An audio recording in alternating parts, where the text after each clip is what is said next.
और आइए अब बढ़ते हैं खबरों की ओर। रानीगंज के स्पोर्ट्स असेंबली में विगत रविवार 2 दिवसीय national trade and industries development seminar का उद्घाटन किया गया। इस दौरान कैट के अध्यक्ष प्रवीण खंडेलवाल ने व्यापारियों को चुनौती स्वीकार कर आगे बढ़ने को कहा। सेमिनार के साथ साथ रंगारंग सांस्कृतिक कार्यक्रम भी किए गए। Confederation of all India traders एवं federation of Bengal chamber of commerce and industries की ओर से आयोजित 2 दिवसीय national trade and industries development seminar का उद्घाटन स्पोर्ट्स एंड असेंबली में किया गया। इस दौरान कैट के राष्ट्रीय अध्यक्ष प्रवीण खंडेलवाल ने कहा कि व्यापारियों को समय के साथ व्यापार में होने वाली चुनौतियों को स्वीकार कर खुद को परिवर्तित करना होगा। हम खुद को समय की गति से निकालेंगे, तभी अमेजॉन, फ्लिपकार्ट जैसे मल्टीनेशनल कंपनियों को टक्कर दे पाएंगे। उन्होंने आगे कहा कि हमें बदलाव का संकल्प इसी रानीगंज के मंच से लेना होगा। फॉस्बेकी ने इस सेमिनार का जो उद्देश्य लिया है कि ऐसे समय जब कोरोना काल में पूरे देश की वाणिज्य व्यवस्था, आर्थिक व्यवस्था चरमरा गई है, इस दौर में एक राज्य के प्रसिद्ध उत्पादित वस्तुओं को दूसरे राज्य के व्यापार से किस प्रकार किया जाए, इस राह का सेमिनार के माध्यम से दिखाया जाएगा। कैट द्वारा इस तरह के कार्यक्रम कर पूरे देश में जानकारी दी जा रही है। कोरोना महामारी के समय व्यापारियों ने जिस प्रकार लोगों की मदद की है वो अभूतपूर्व है, लेकिन हमें जो सम्मान मिलना चाहिए वो नहीं मिल रहा है, ना तो सरकार की ओर से, ना ही अफसरशाहों की ओर से। जबकि हमारी संख्या 8 करोड़ की है और 40 करोड़ लोग हमसे जुड़े हुए हैं, लेकिन इसके बावजूद हमें उपेक्षा की दृष्टि से देखा जा रहा है। इसका एकमात्र कारण है कि हम में एकजुटता नहीं है। व्यापारी एकता जरूरी है, निराशा की कोई जगह नहीं है। व्यवसाय व्यापार की काफी संभावनाएं हैं। हमें अब मैनेजर से मालिक बनने की आवश्यकता है।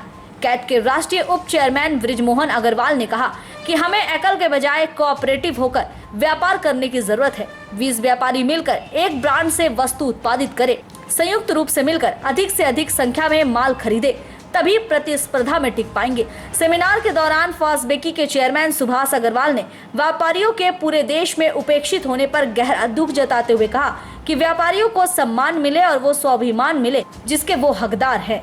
इसका प्रयास हमें खुद करना होगा। सेमिनार में पौंडीचेरी के विधायक पी शिवशंकर, व्यापारी नेता जयंतो कुंडू, शंकर कुंडू, फॉस्बेकी के सचिव Sachindra Nath Roy, Pawan Gutgutia, Ajay Khetan, Raniganj chamber of commerce के अध्यक्ष प्रदीप बाजोरिया, सचिव अरुण भरतिया, स्पोर्ट्स असेंबली के अध्यक्ष अनीश पोद्दार मंचसीन थे। और अपने शारीरिक श्रम से इन्होंने इस आयोजन को सफल बनाने में जो मेहनत की है, हम रानीगंज के वासी, हम फॉस्बेकी के सदस्यगण, हम बंगाल के कैट के सदस्यगण कभी इनका एहसान नहीं भूल पाए। मैं बताऊं, पढ़ने के पीछे ये मुझे किस तरह से गाइड कर रहे थे। हमारे व्यापारी अपना घर छोड़ करके और लोगों को ये सामान मुहैया कराते, क्या सम्मान मिला उनको? यही सब बातें हैं जिन पर आज हम चर्चा करेंगे। और सेमिनार के दौरान कई रंगारंग सांस्कृतिक कार्यक्रम भी किए गए। पुरुलिया का छौ नाच ने सभी का मन मोह लिया।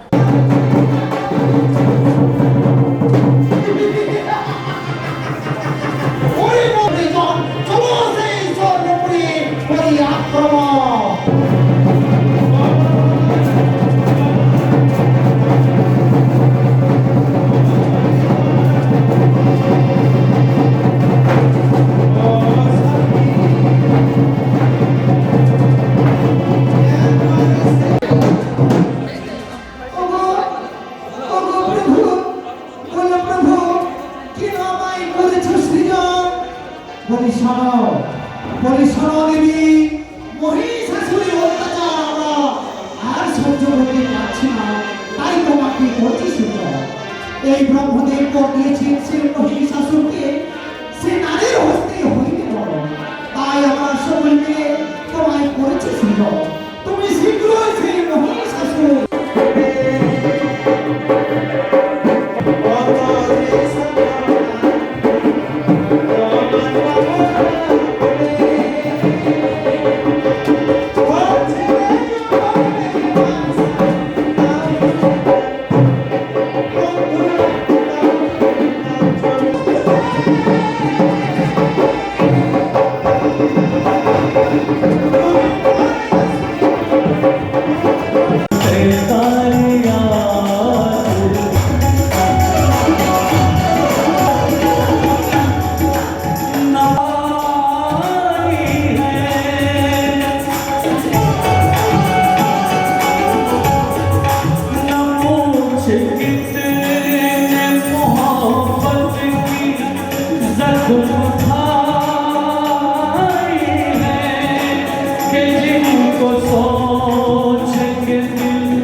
हंसते चेहरे से तो ऐसा लगता है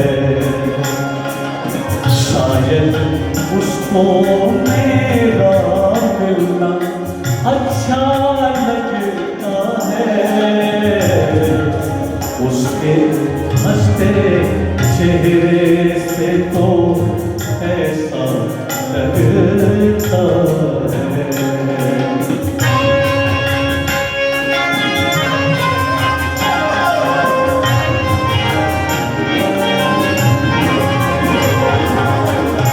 भारतवर्ष के विभिन्न प्रांतों से आए व्यापारी नेताओं को शाल और बांकुड़ा विष्णुपुर के लोकशिल्प डोकरा हस्तशिल्प से बने कलाकृति स्मृति चिन्ह के रूप में प्रदान किया गया। वहीं डोकरा कलाकृति को नए रूप में प्रस्तुत करने वाली उद्यमी महिला पारुल बाजोरिया को सम्मानित किया गया। सेमिनार को सफल बनाने में ओम प्रकाश बाजोरिया, हर्षवर्धन खेतान, रोहित खेतान, रीना खेतान, ऋषि गोयनका की मुख्य भूमिका रही है।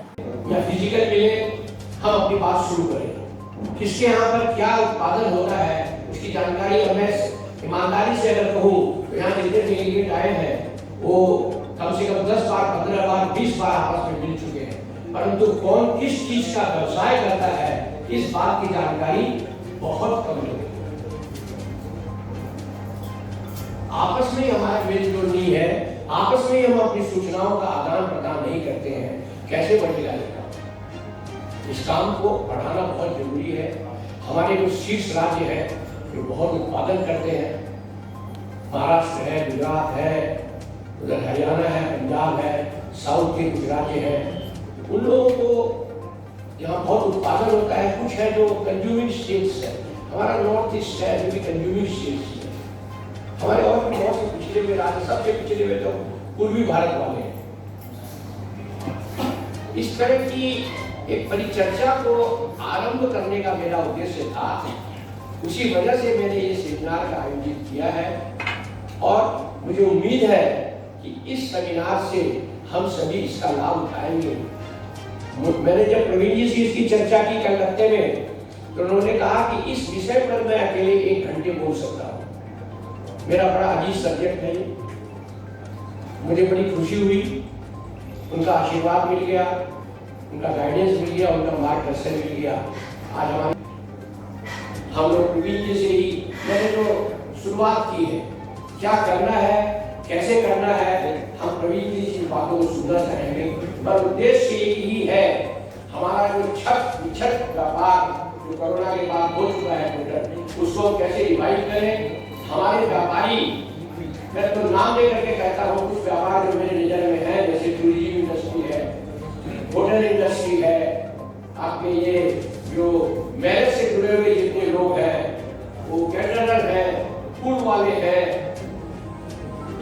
आपके ये इवेंट मैनेजर है, आप सोचिए उनका क्या हो रहा है। तो वो सैलरी उसमें रोल में है, उनको नौकरी कैसे दी गई है 2 साल, कैसे दी जा रही है। हमने सरकार से आवेदन किया कि जब तक ये कोरोना काल है तब तक हम लोगों को जो हम ब्याज दे रहे हैं, सभी हम लोग छोटे व्यापारी, बड़े व्यापारी ब्याज पर काम चलाते हैं, इससे बैंकों से लोन लेते, ऋण लेते हैं, उनका ऋण का ब्याज कौन देगा, तो बड़ी मुश्किल की बात है। हमारी सैलरी हमको कंपल्सरी कर दिया गया है, किसी को हटा नहीं सकते, हम उनका वेतन नहीं रोक सकते, क्या होगा हमारा। रानीगंज से सम्राट दास की रिपोर्ट, पीबी न्यूज। वैक्सीन को लेकर आए दिन हंगामा देखा जा रहा है। सोमवार जेके नगर के चलबलपुर पंचायत अंतर्गत स्वास्थ्य केंद्र के बाहर लाइन लगाए लोगों ने वैक्सीन नहीं मिलने पर हंगामा मचाया। लोगों का आरोप है कि 150 वैक्सीन लोगों को लगाने के लिए पहुंची थी, जबकि कूपन 150 से ज्यादा लोगों को दिए गए हैं। राज्य सरकार की तरफ से लोगों को वैक्सीन लगाने के लिए हर एक वार्ड में शिविर लगाए जा रहे हैं, लेकिन इसके बावजूद भी लोगों का आरोप है कि उन्हें वैक्सीन नहीं मिल रही है।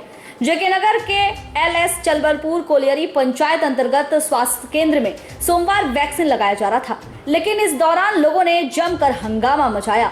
लोगों का आरोप है कि वैक्सीन लगाने के लिए सिर्फ 150 वैक्सीन ही पहुंची है, लेकिन इसके बावजूद भी 150 से ज्यादा लोगों को कूपन दिया जा रहा है। हम लोग सुबह से ही लाइन में लगकर अपनी बारी का इंतजार कर रहे हैं और अंत में हमें कहा जा रहा है कि वैक्सीन खत्म हो गया है। আমরা এখানে কিছু করি না, ঠিক আছে? ও সরল থেকে কথা বলো আর ওইদিকে বলো না, ক্যামেরাটা বন্ধ। हंगामा कर रहे लोगों का कहना है कि अगर सिर्फ 150 लोगों के लिए ही वैक्सीन आई थी तो फिर 150 से ज्यादा कूपन देने की आवश्यकता ही क्या थी। हम लोग अपने अपने काम छोड़कर वैक्सीन लगाने के लिए लाइन में लगे हुए हैं। ऐसे में हमारे काम का नुकसान तो हो ही रहा है, ऊपर से वैक्सीन भी नहीं मिल रही है। उन्होंने इस व्यवस्था को ठीक करने की मांग की ताकि लोगों को किसी भी तरह की कोई परेशानी ना हो।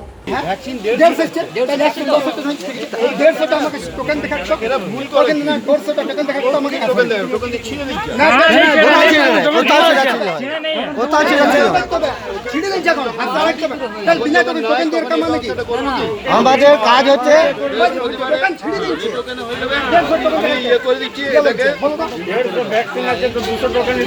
কি দরকার। হ্যাঁ আমি সব স্ট্যাম্প মেরে আপনাদের সেই দিনে একটা করে দিচ্ছি।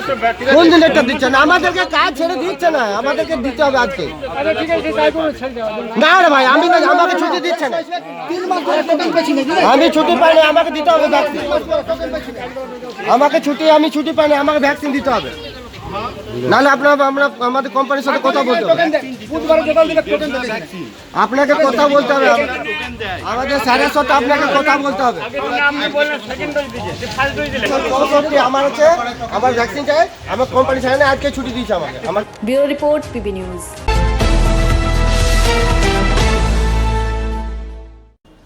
आगामी 30 अक्टूबर विधानसभा के लिए उपचुनाव करवाए जाएंगे, जिसमें मुख्यमंत्री ममता बनर्जी भी भवानीपुर से चुनाव लड़ने वाली है। बांकुड़ा के 12 नंबर वार्ड में नगर निगम प्रशासक अलका सेन मजूमदार के नेतृत्व में मुख्यमंत्री के लिए दीवार लेखन का कार्य शुरू कर दिया गया है। विधानसभा चुनाव के बाद कई जगहों पर उम्मीदवारों ने अपना पद छोड़ दिया तो किसी की मौत हो गई। ऐसे खाली पड़े विधानसभा क्षेत्रों में उपचुनाव कराने की तारीख तय हो गई है। कोलकाता का भवानीपुर विधानसभा क्षेत्र, जो कि मुख्यमंत्री ममता बनर्जी का गढ़ रहा है, एक बार फिर से उपचुनाव के दौरान मुख्यमंत्री यहां से चुनाव लड़ने वाली है। ममता बनर्जी के भवानीपुर से उपचुनाव में नाम घोषित होने के बाद समर्थकों में खुशी देखी जा रही है। बांकुड़ा जिला के 12 नंबर वार्ड तृणमूल कर्मी समर्थकों में उत्साह देखते ही बन रहा है।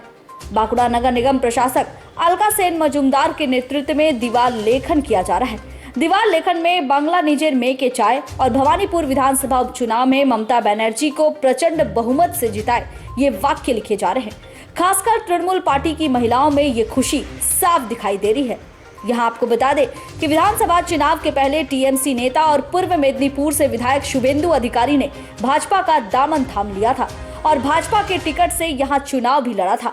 शुभेंदु को कड़ी टक्कर देने के लिए मुख्यमंत्री ममता बनर्जी ने भवानीपुर का सीट छोड़कर पूर्व मेदिनीपुर से चुनाव लड़ने का ऐलान किया था।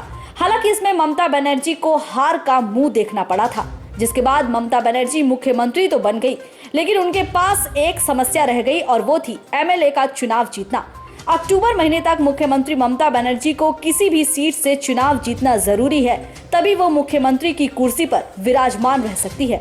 हालांकि ऐसा माना जा रहा है कि मुख्यमंत्री ममता बनर्जी के लिए ही राज्य के विद्युत विभाग के मंत्री शोभन देव चट्टोपाध्याय भवानीपुर से विधायक की कुर्सी जीतने के बाद भी इस्तीफा दे दिए और अब यहां से आने वाले 30 अक्टूबर को मुख्यमंत्री ममता बनर्जी उपचुनाव लड़ेंगी। और ये देखना दिलचस्प होगा कि अपने गढ़ से एक बार फिर मुख्यमंत्री जीत दर्ज कर पाती है या नहीं। तृणमूल कांग्रेस तृणमूल कांग्रेस तृणमूल कांग्रेस जिंदाबाद।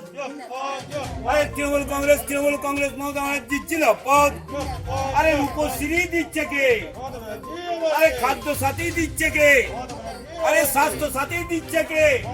আর বাংলার উন্নয়নের কান্ডারি মমতা ব্যানার্জিকে বিপুল ভোটে জয় করুন। আরে বাংলার উন্নয়নের কান্ডারি মমতা ব্যানার্জিকে বিপুল ভোটে জয় করুন। বন্দে মাতরম। अरे वंदे मातरम। ममता बनर्जी जिंदाबाद। अरे ममता बनर्जी लक्ष्मीर भार दिচ্ছে কে?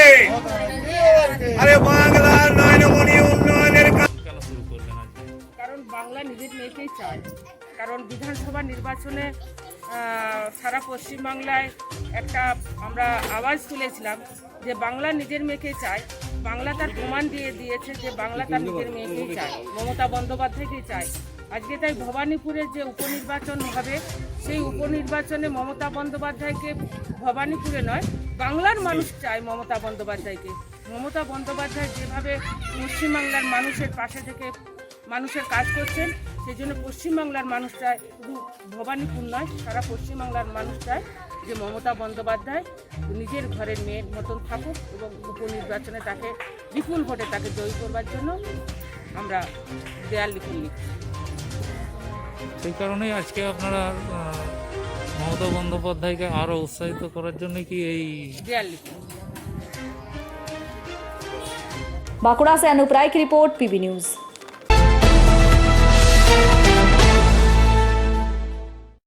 दुर्गापुर के 42 नंबर वार्ड अंतर्गत श्यामपुर इलाके में वैक्सीन लेने पहुंची भाजपा महिला कर्मी झरना दास को स्थानीय टीएमसी पार्षद प्रियंका पाल ने धक्का मारकर लाइन से बाहर निकाल दिया, जिससे दुखी होकर भाजपा महिला कर्मी ने आत्महत्या करने की कोशिश की। वहीं भाजपा कार्यकर्ताओं ने इसके खिलाफ जमकर प्रदर्शन किया। राज्य सरकार की तरफ से हर एक वार्ड में कोरोना महामारी के खिलाफ वैक्सीन लगाए जा रहे हैं ताकि तीसरी लहर का लोग मुकाबला कर सके। दुर्गापुर में भी गुरुवार 42 नंबर वार्ड श्यामपुर इलाके के एक स्कूल में वैक्सीन लगाया जा रहा था। लोग सुबह से ही लाइन में लगकर अपनी वैक्सीन का इंतजार कर रहे थे, लेकिन जैसे ही वैक्सीन लेने के लिए भाजपा महिला कर्मी झरना दास अपने पति के साथ पहुंची, आरोप है कि इलाके की पार्षद प्रियंका पांजा ने उन्हें लाइन से धक्का देकर बाहर निकाल दिया। अपने अपमान से दुखी होकर भाजपा कर्मी झरना दास दुर्गापुर बैरेज में आत्महत्या करने की कोशिश की, लेकिन वहां उपस्थित लोगों ने उन्हें बचा लिया और पुलिस को सूचना दी। खबर मिलते ही पुलिस भी घटनास्थल पहुंची और पीड़ित भाजपा महिला कर्मी झरना दास को इलाज के लिए अस्पताल में भर्ती करवाया। झरना दास की मानसिक स्थिति को देखते हुए दुर्गापुर के कोकोबेन थाना में प्रियंका पांडे के खिलाफ शिकायत दर्ज करवाई गई है। इतना ही नहीं, इस खबर के सामने आने के बाद गुस्साए भाजपा कार्यकर्ताओं ने प्रियंका के घर के बाहर जमकर विरोध प्रदर्शन किया। वहीं इसके जवाब में पार्षद प्रियंका पांजा ने भी अपने समर्थकों के साथ कोकोबेन थाना पहुंचकर विरोध प्रदर्शन किया। प्रियंका पांजा का कहना है कि भाजपा नेता के इशारे पर हमें फंसाने की कोशिश की जा रही है, जबकि ऐसी कोई घटना हुई ही नहीं है। উপদেষ্টা তার বিরুদ্ধে আমরা লড়বো 42 নম্বর ওয়ার্ডের পৌরমাতার বিরুদ্ধে যে ধরনের অভিযোগ বিজেপি চক্রান্ত করেছে তার বিরুদ্ধে লড়বো করা হচ্ছে। আমাদের কাউন্সিলের বিরুদ্ধে যে ধরনের অপপ্রচার আমরা মানবো না। মহিলা কংগ্রেস বা মহিলা তৃণমূল কংগ্রেসের পক্ষ থেকে আমরা লড়াই করবো। এলাকার 42 নম্বর ওয়ার্ডের জনসাধারণ লড়বে। তোমরা মেয়ে ছেলের বিরুদ্ধে লড়বো। আমরা তো থানা ঘেরাও করিনি। আমাদের 42 নম্বর ওয়ার্ডের কাউন্সিলর পৌরমাতা প্রিয়াঙ্কি বাজা, ওনার বিরুদ্ধে একটা মিথ্যা অভিযোগ হয়েছে। সেই অভিযোগের জন্য আমরা পুরো 42 নম্বর ওয়ার্ডের মহিলারা, এলাকাবাসীরা সবাই মিলে আমরা পুলিশের কাছে একটা দরখাস্ত দিতে এসেছি যে এরকম নোংরা চরিত্রের মেয়েকে আমরা সুকুমারনগরে রাখতে চাই না। বিষয়টা কি হয়েছিল? বিষয়টা হয়েছে ভ্যাকসিন খুব সুন্দরভাবে হয়েছে। আমরা কোনো বিজেপি, তৃণমূল, সিপিএম দেখে কাউকে ভ্যাকসিন দিইনি, সবাইকে আমরা সমানভাবে ভ্যাকসিন দিয়েছি। উনি লাস্ট সময় এসে বৌদিকে বলে ভ্যাকসিনের কথা, তখন মাত্র 2টো ভ্যাকসিন বেঁচেছিল।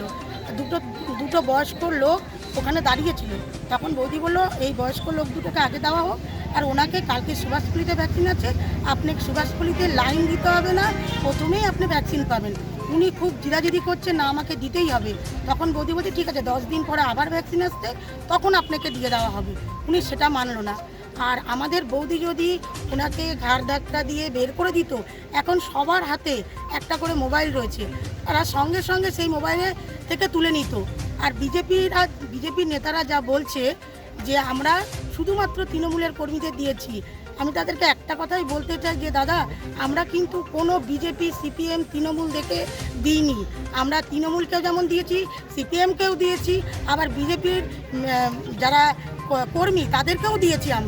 আমরা কোনো ভেদাভেদ করিনি। তাহলে যার বিরুদ্ধে আপনারা আজকে থানায় এসেছেন তাকে কি, তার নাম কি? ঝর্ণা দাস। তাকে কি এলাকা ছাড়া করতে চান? হ্যাঁ, এলাকা ছাড়া। উনি বিগত ধরে পরক্রিয়ার সঙ্গে যুক্ত ছিল। আমরা রীতিমতন অনেকবার ওনাকে পার্টি অফিসে নিয়ে ওনাকে বিচার বিবেচনা করে ওনাকে বলেছিলাম যে ভালো হয়ে যাও, ঠিক হয়ে যাও, বৌদিও আমাদের সুযোগ করে দিয়েছিল ওনাকে সুস্থভাবে বাঁচার জন্য, উনি সেই কিন্তু ওরকম নোংরামি উনি চালিয়ে যাচ্ছে। আর প্রশাসনকে জানাননি? মিথ্যা অভিযোগটা দিয়েছে। তখন কি আপনার প্রশাসনকে জানিয়েছিলেন? হ্যাঁ, তখন প্রশাসনকেও জানানো কি হয়। বলেছিল প্রশাসন, কি বলেছিল? প্রশাসন ব্যবস্থা নেবে বলেছে। প্রশাসন আমরা তখন যেটা হয়েছিল আমরা আপনার নাম কি? আপনার নাম? আমার নাম পাপিয়া কর্মকার। আপনি ওয়ার্ডের? হ্যাঁ, আমি ওয়ার্ডের প্রেসিডেন্ট আর একটা কর্মী। বলছি বিষয়টা কি? বিষয়টা হচ্ছে গত 2 তারিখে আমাদের একটু জোরে দাও। প্রাইমারি স্কুলে একটা ভ্যাকসিনেশন ক্যাম্প হয়েছিল। ওখানে 300 লোকের ভ্যাকসিনের মানে একটা কোটা ছিল। তো লাস্ট মুভমেন্টে যিনি মানে সুসাইড করতে গেছিলেন, যে কোনো সোসাইটি আমাদের একটা খুব দুঃখজনক খবর আর কি। তা সত্ত্বেও আমরা পরে যেটা শুনলাম, ওনার সঙ্গে কোনো রকম কুমারনগরের কোনো রকম কোনো ঝামেলা হয়নি। যেটা উনি ক্লেম, ওনার হাজব্যান্ড যেটা ক্লেম করছে উত্তম দাস, সেটা একদম সম্পূর্ণ বিজেপির সঙ্গে হাত মিলিয়ে এটা আমাদের কাউন্সিলরকে একটা ফাঁসানোর জন্য একটা চক্রান্ত ছাড়া কিছু নয়। ঠিক আছে, আপনারা সেরকম হলে আমাদের সুকুমারনগরের প্রত্যেকটা বাড়িতে গিয়ে এরকম তদন্ত করতে পারেন যে এরকম কোনো ঝামেলা কিছু হয়েছিল কি না। থানাতে আমরা মোটামুটি একটা মাল্টিপ্লিকেশন জমা দিয়েছি। তার মধ্যে যারা 300 জন ভ্যাকসিন নিয়েছে তাদেরও নাম উল্লেখ করা আছে। আপনারা তাদের সঙ্গেও যোগাযোগ করতে পারেন, ফোন নম্বর দেওয়া আছে। ঠিক আছে, এটা জাস্ট একটা বিজেপির মানে চক্রান্ত ছাড়া আর কিছু না। তার সঙ্গে কোনোরকম কোনো কিছু ঝামেলা হয়নি। তাকে আমাদের কাউন্সিলর পিএনকি পাজা বললো যে লাস্ট 2টো ভ্যাকসিন বেঁচে আছে, কারণ ও আগের থেকে কোনো কিছু জানেনি। লাস্ট মুভমেন্টে এসে ভ্যাকসিনের জন্য লাইনে দাঁড়িয়েছে। ওই সময় আমাদের যেটা 300টা কোটা ছিল মোটামুটি শেষ হয়েছিল, লাস্ট 2টো এক্সট্রা বেঁচে ছিল। তার মধ্যে 2টো বয়স্ক লোক লাইনে দাঁড়িয়েছিল ওনাদের দেওয়ার জন্য। আমাদের কাউন্সিলর বললো বয়স্ক লোক আছে, এবং 65-70 আপ আছে, ওনাদের দিয়ে দিল। আর ওনাকে বলা হলো নেক্সট ক্যাম্প 2-1 দিনের মধ্যে সুভাষপল্লিতে হবে, ওইখানে আপনার ব্যবস্থা করে দেবো। না, উনি সেসব কথা না বলে নিজে নিজেই লাইনে ঝগড়াঝাটি করতে শুরু করলো যে আমাকে ভ্যাকসিন আজকেই দিতে হবে, আজকে দিতে হবে। ভ্যাকসিন না থাকলে কাউন্সিলর কোথা থেকে দেবে? বলছি যে আজকে দিলীপ ঘোষ বিজেপি দেখতে পাচ্ছেন? রাজনীতি তো অবশ্যই আছে, পুরোটাই রাজনীতি, পুরোটাই রাজনীতি। হয়তো আমরা সুকুমারনগরেতে এতদিন জানলাম যে ও কোনো পার্টি করে না, নিজেই বলতো যে আমি কোনো পার্টির সঙ্গে যুক্ত না। উত্তম দাস ওনার হাজবেন্ড হট করে 2 দিন আগে আমি বিজেপি করি। ঠিক আছে, এটা কোথা থেকে এলো? এটা বিজেপির চক্রান্ত। কি চাইছেন আপনারা? আমরা কিছু চাইছি না, আমরা আমাদের নিজেদের সুকুমারনগরের লোক আমরা এসে একটা মার্চ পিটিশন জমা দিয়ে দিলাম যে কাউন্সিলরের নামে এটা পুরো সম্পূর্ণ মিথ্যা অভিযোগ। এবার প্রশাসনের নিজের কাজ করবে, প্রশাসন যেটা ভালো বুঝবে সেটা করবে। আমার নাম রাজা দাস। দিলীপ ঘোষ একটা পাগল লোক। ও দিলীপ ঘোষ না, পাগল ঘোষ। ও পাগলের মতো প্রলাপ বকে। উনি কি কোনো প্রমাণ দিতে পারবেন যে আমি এই ঘটনাটা ঘটিয়েছি? এখন সবার হাতে হাতে মোবাইল আছে। 308 জন ভ্যাকসিন নিয়েছে, লাইনে দাঁড়িয়ে আছে। সেখানে আমি একটা মহিলাকে ঘাড় ধাক্কা দিয়ে বের করব, তাকে মারবো, তার জামা কাপড় ছিঁড়বো। ওখানে তো সবার হাতে হাতে মোবাইল, সবাই তো ফটো তুলবে, আমাকে তো আটকানোর চেষ্টা করবে। কারো কোনো প্রতিক্রিয়া ছিল না কেন? আমি কি মিস্টার ইন্ডিয়া যে অদৃশ্য হয়ে করে দেবো কাজগুলো, কেউ দেখতে পাবে না? উনি যে আমার বিরুদ্ধে যে অভিযোগটা এনেছেন সেটা প্রমাণ দিক। উনি একটা নোংরা চরিত্রের মহিলা। উনি সেদিনে কেন সুইসাইড করতে গেলেন না? পরের দিন চিন্তা ভাবনা করে প্ল্যান করে আমাকে ফাঁসানোর জন্য সুইসাইড করতে গেলেন? আর উনি যে আমার বিরুদ্ধে মিথ্যা অভিযোগ এনেছেন তার সাক্ষী আমার হাতে আছে। আমি যদি সেই কাজটা করতাম এত লোক কিন্তু আমাকে সাক্ষী দিত না। আজকে এলাকাবাসী আমার সাথে আছে, এত লোক। আপনি এটা প্রেসে আপনি ফটো তুলতে পারেন, দেখাতে পারেন। এতগুলো পাতা, এটা তো আর কেউ করেনি। নিশ্চয়ই রাজনৈতিক চক্রান্ত ছাড়া উনি আমাকে কেন বদনাম করতে যাবেন? আমি তো ওনার পরিবারে কেউ না যে পারিবারিক কোনো ব্যাপারে উনি আমার ইয়ে করবেন। এটা বিজেপির চক্রান্ত আমাকে বদনাম করানো। दुर्गापुर से निमाई दास की रिपोर्ट, पीबी न्यूज।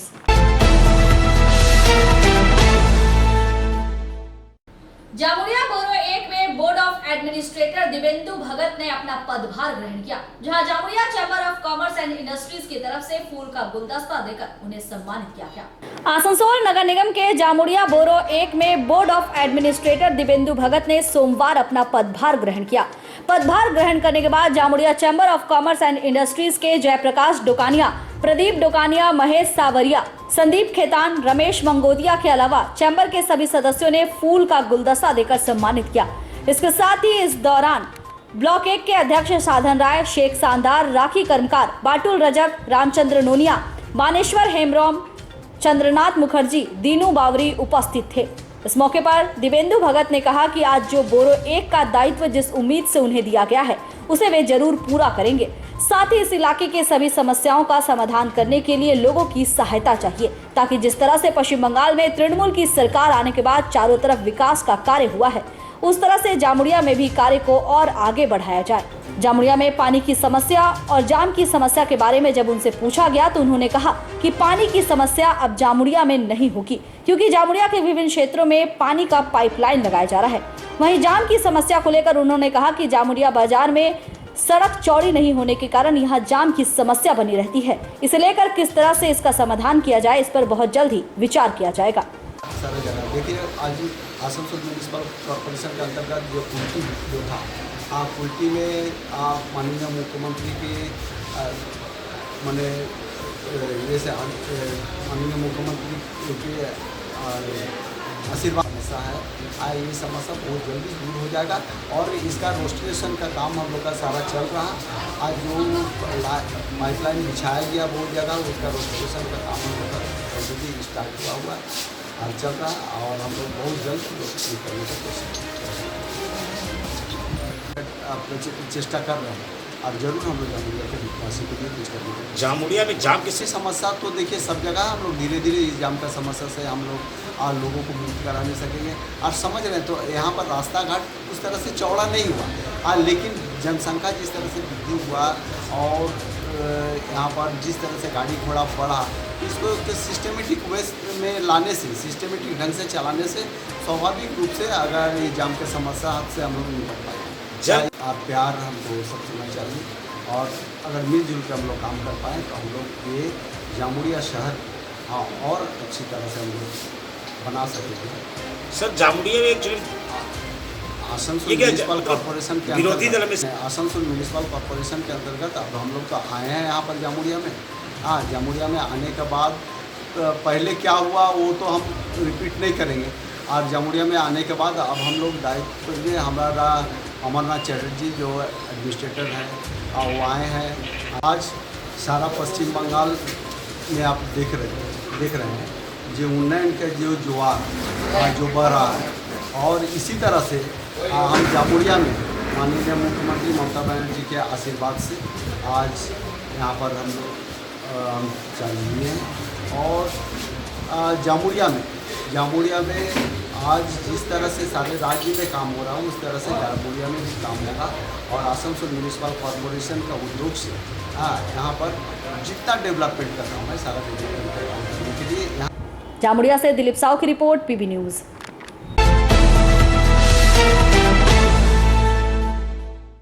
और यहाँ हम रुकेंगे एक छोटे से ब्रेक के लिए।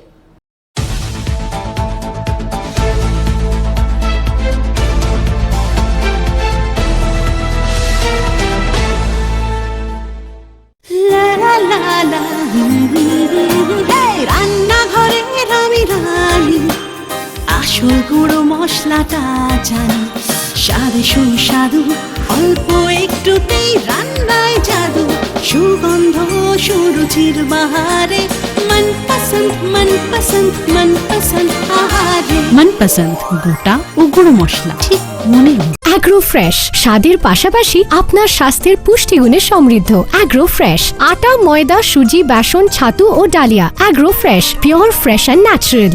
आपके बेहतर स्वास्थ्य के लिए global diagnostic and health care inspiring better health global लाया है आपके स्वास्थ्य चेकअप पैकेज, जहां उचित मूल्य में आपके पूरे शरीर की जांच की जाएगी। हमारे यहाँ ग्लोबल जनरल हेल्थ चेकअप मात्र 2,799 रुपए में, ग्लोबल कार्डियक हेल्थ चेकअप मात्र 3,799 रुपए में, ग्लोबल फुल बॉडी चेकअप मात्र 3,899 रुपए में, ग्लोबल वेल वुमेन चेकअप मात्र 1,999 रुपए में। We provide super speciality clinic, CT scan, 16 slice, digital x ray, colour doppler echo, USG, mammography, ECG, TMT, holter monitoring, ECG, NCV, pathologic microbiology, histopathology, PFT, uroflowmetry, health checkup packages, pharmacy. Our address: Global Diagnostics and Healthcare, Inspiring Better Health, 101 by NSB Road, Post Siarsol, Raniganj, 713358, District Bardhaman, phone number 0341244580, 244581, 244582. Our email address globalhealthrng@gmail.com. Our website www.globaldiagnostics.net.in.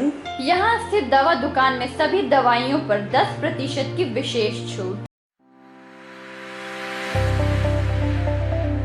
परेशान हैं अपनी रोजमर्रा की busy schedule से? सोच रहे हैं कि कहां से खरीदे अपनी घरेलू चीजें, स्टेशनरी, कपड़े, मेकअप का सामान जैसी इत्यादि चीजें? परेशान मत होइए, इजी बाजार लाया है एक ही छत के नीचे सभी चीजें। तो सोचना क्या है, यहाँ पर सभी चीजों पर उचित मूल्य उपलब्ध है एवं सभी चीजों का भरपूर स्टॉक जिसे आप आसानी से खरीद सकते हैं। इतना ही नहीं, इजी बाजार में होम डिलीवरी की भी सुविधा उपलब्ध है। तो फिर देर किस बात की? हमारा पता है NSB road opposite Anjana cinema hall. हमारा फोन नंबर है 9775766400।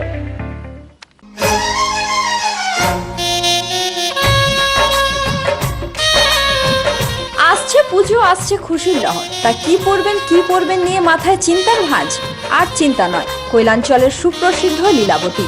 এখানে আপনি পাবেন কাপড়ের বিভিন্ন কালেকশন, মহিলাদের জন্য আকর্ষণীয় sari, churidar, kurti, leggings, top, jeggings, বাচ্চাদের জন্য বিভিন্ন কালেকশন, পুরুষদের জন্য pant, shirt, jeans, T shirt. তো আজই আসুন Lilabati, NSB road, Raniganj.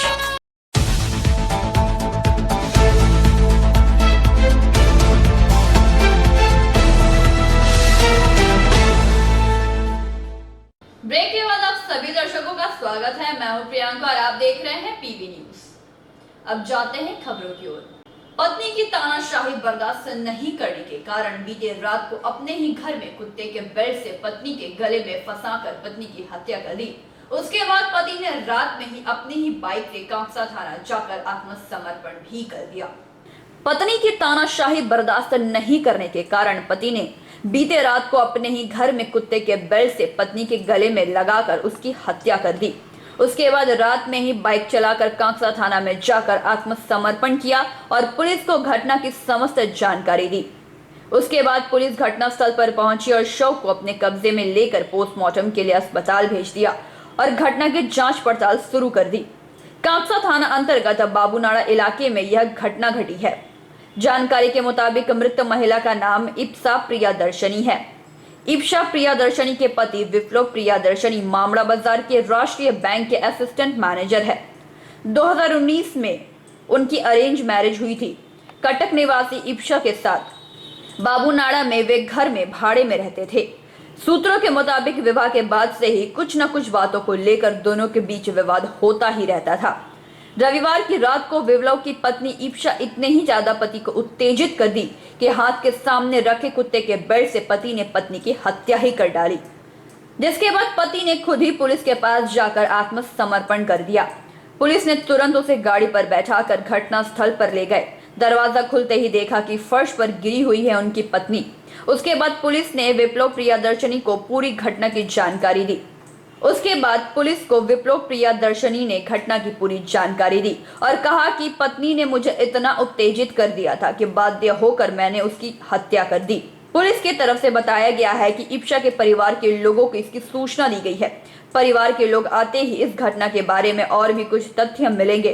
Police हत्या की घटना को लेकर जांच पड़ताल शुरू कर दी है। দেখতে সুন্দর ছিল, সুন্দর দেখতে, আচ্ছা স্লিম ফিগার। আপনার সাথে কথাবার্তা হতো? হ্যাঁ, আমি এখানে দাঁড়িয়ে গল্প করেছি অনেকক্ষণ ধরে। তো স্বামী স্ত্রীর মধ্যে ঝগড়া কখনো শুনেছিলেন? একদিন শুনেছি। আচ্ছা, ওদের মধ্যে ঝগড়া হচ্ছে? হ্যাঁ, বেশি দিন বিয়ে হয়নি। আপনাকে কিছু বলেছিল কোনোদিন ঝগড়া ব্যাপার নিয়ে স্বামী স্ত্রীর মধ্যে? না না, মানে চিৎকার হতো, শুনতে পেতেন? এত অল্প বয়সে বিয়ে হয়েছে তোমার, বাড়ির ছোট মেয়ে, এরা দুই বোন বলেছিল। আচ্ছা, উড়িষ্যায়। তো বলছে আমার স্বামী ব্যাংকে চাকরি করে, ডিউটি চলে গেছে, কুকুর নিয়ে বেরিয়েছে, আমার সঙ্গে 1 ঘন্টা গল্প করেছে। 1 ঘন্টা ধরে গল্প করেছে, কিন্তু মিল সেরকম একদিন আমি খুব তুমুল ঝগড়া শুনেছি, ঠিক আছে, জানি না। আসছি। আপনার নাম? আমার নাম লতা দেবনাথ। दुर्गापुर से निमाय दास की रिपोर्ट, पीवी न्यूज।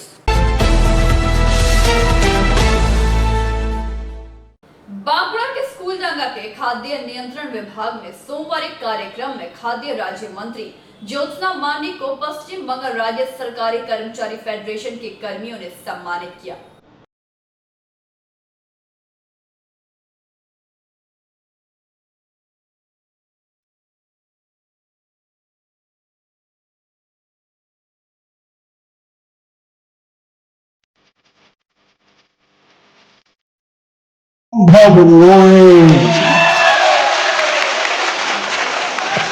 সম্ভব নয়, একদম সম্ভব নয়।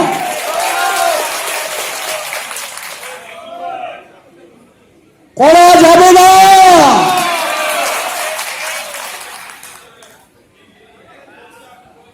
পশ্চিম বাংলার ডিলারদের বিশ্বম্বর বল বেঁচে থাকতে ফেরিওয়ালা হতে দেব না।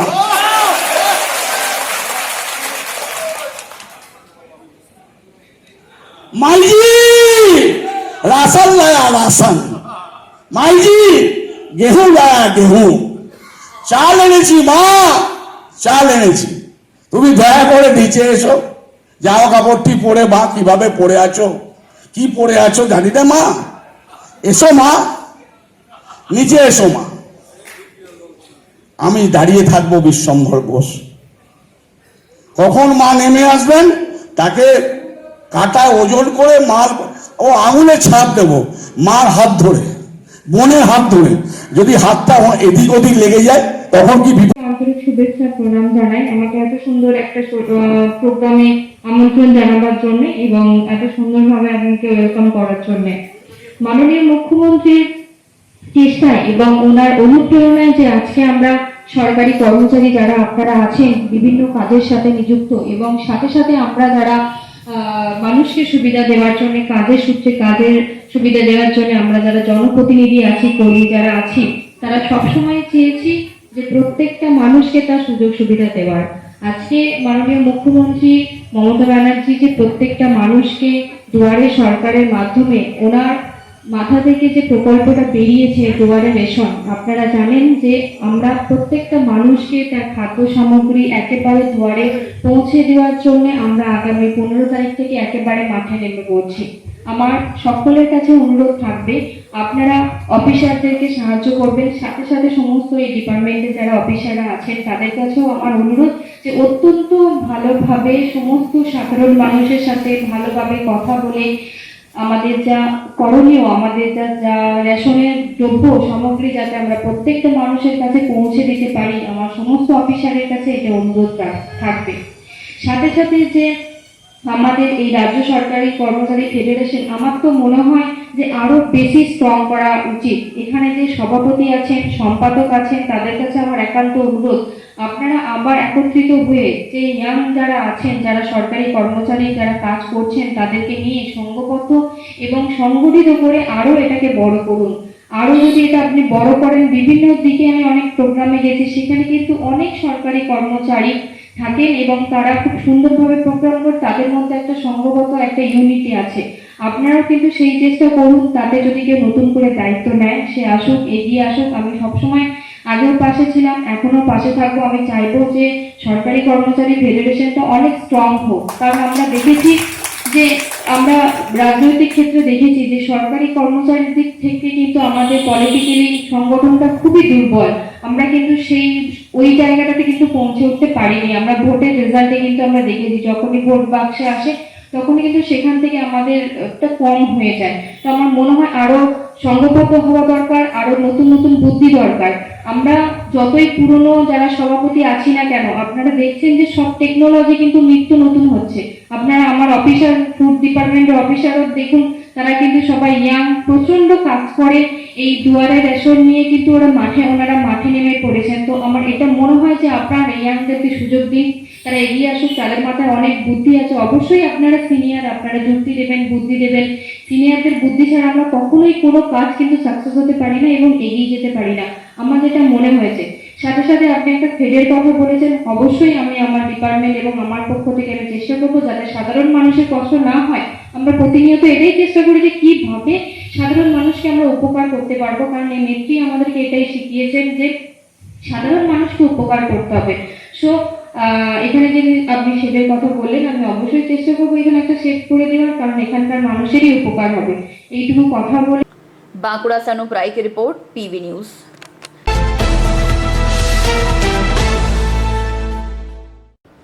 दुर्गापुर थाना अंतर्गत इस्पात नगर के आइंस्टाइन रोड इलाके में सोमवार की दोपहर एक युवक ने विवाहित महिला पर एसिड फेंक कर फरार हो जाने की घटना से इलाके में उत्तेजना व्याप्त हो गई।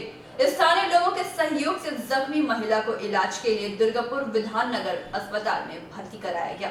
दुर्गापुर थाना अंतर्गत इस्पात नगर के आइंस्टाइन रोड इलाके में सोमवार की दोपहर एक युवक द्वारा विवाहित महिला पर एसिड फेंक कर फरार हो जाने की घटना से इलाके में उत्तेजना व्याप्त हो गई। स्थानीय लोगों के सहयोग से जख्मी महिला को इलाज के लिए दुर्गापुर विधान नगर महकमा अस्पताल भेजा गया। फरार युवक की पहचान कोलकाता निवासी रफीक मंडल के तौर पर की गई। पुलिस युवक की तलाश में जुट गई है। दुर्गापुर की एसीपी ध्रुव ज्योति मुखर्जी ने कहा कि घटने की शिकायत मिली है। तेजाब फेंकने वाला आरोपी फरार हो जाने के कारण गिरफ्तारी नहीं हो पाई है। जल्द ही आरोपी को गिरफ्तार कर लिया जाएगा। पीड़िता दुर्गापुर के आइंस्टाइन इलाके में अपने परिवार के साथ रहती है। महिला का परिचय 2 वर्ष पहले कोलकाता निवासी रफीक मंडल के साथ गलत नंबर के जरिए हो गया था। पीड़िता ने बताया कि रफीक मंडल उसे प्रेम जाल में फांस कर कुछ दिनों तक फोन के जरिए प्रेमालाप किया करता था। उसके बाद युवक ने शादी करने का प्रस्ताव रखा, जिसे इनकार कर देने के बाद युवक फोन के जरिए हमेशा धमकी दिया करता था। सोमवार की सुबह युवक ने फोन कर महिला को उसके घर के सामने खड़े रहने की बात कही। महिला को विश्वास न होने पर वह घर से बाहर निकलकर देखी कि रफीक घर के बाहर खड़ा था।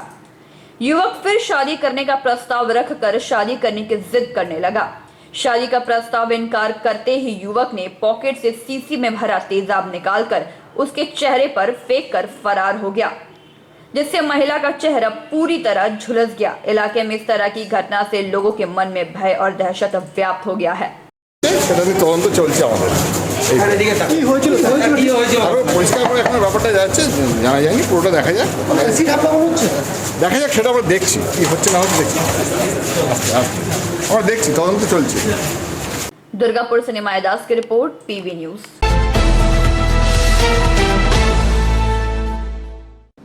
आज की खबरों में बस इतना ही। देखते रहिए पीवी न्यूज। नमस्कार।